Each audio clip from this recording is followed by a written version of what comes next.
មានគេសួរនាងខ្ញុំថាគេនឹងត្រូវអំពើដូចនាងខ្ញុំអញ្ចឹងគេដាក់ឆ្អឹងខ្មៅគេបលត់កែបគេដាក់ឆ្មាខ្មៅគេដាក់ឡាមដាក់អីពេញហ្នឹងចាគាត់ឥឡូវហ្នឹងបាក់ហើយឃើញខ្ញុំហ្នឹងមានសុភមង្គលតែនឹងមានខ្ញុំហ្នឹងមានវិធីទប់ទល់យ៉ាងម៉េចវិធីនាងខ្ញុំអត់មានទប់ទល់អីទេបងប្អូនក្រៅពីសាសល្អធ្វើល្អធ្វើបុណ្យជាមួយព្រះរស់ចាហ្នឹងហើយកុំតមាត់គាត់កុំឲ្យគាត់ទឹកភ្នែកហើយសំខាន់បំផុតគឺកិច្ចចេញពីមនុស្សតែម្ដងមនុស្សឥឡូវហ្នឹងអាក្រក់ច្រើនការសេពគប់គុំតែម្ដងកាត់គុំរាប់អានមនុស្សចាបន្ទាប់មកគឺត្រូវតែចេះវេបងប្អូនណាថ្ងៃដូចថាឥឡូវបើឃើញដូចខ្ញុំមានញៀនបើគេដាក់នាងខ្ញុំដឹងអញ្ចឹងនាងខ្ញុំមានវិធីបាច់អង្គបាច់អំបិលកោទឹកក្រូចឆ្មាជាមួយនឹងអំបិលហើយជែកទៅ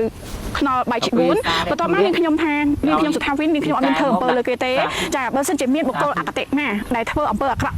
មកលើនាងខ្ញុំសូមឲ្យគេយកវិញទាំងអស់ខ្ញុំអត់ទទួលទេយើងត្រូវវេចាហើយបើសិនជាយើងអត់ដឹងថាគេមកដាក់ពេលណាថ្ងៃសិលចាអត់ថ្ងៃសិលធ្វើទៅបងប្អូនណាចាឧទ្ទិសសុំតែសុកទៅហើយកុំដាក់រំលាយគេកុំជេរគេអីគ្រាន់ថាខ្ញុំ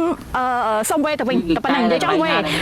លើកទី1គេធ្វើនាងខ្ញុំហ្នឹងនាងខ្ញុំអត់បានវេប៉ុន្តែម្នាក់ហ្នឹងឥឡូវហ្នឹងប្តីមានស្រ័យហើយចាហើយឥឡូវនេះ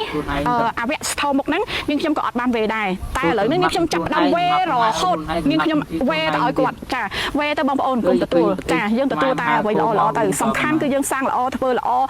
គុំចំណែកឈ្នានេះគេចាគុំតមកព្រះរស់គុំតែជីវិតត្រចះត្រចង់វិញទេនាងខ្ញុំធ្វើបុណ្យជាមួយព្រះរស់តាំងពីនាងខ្ញុំនៅក្នុងពោះហ៎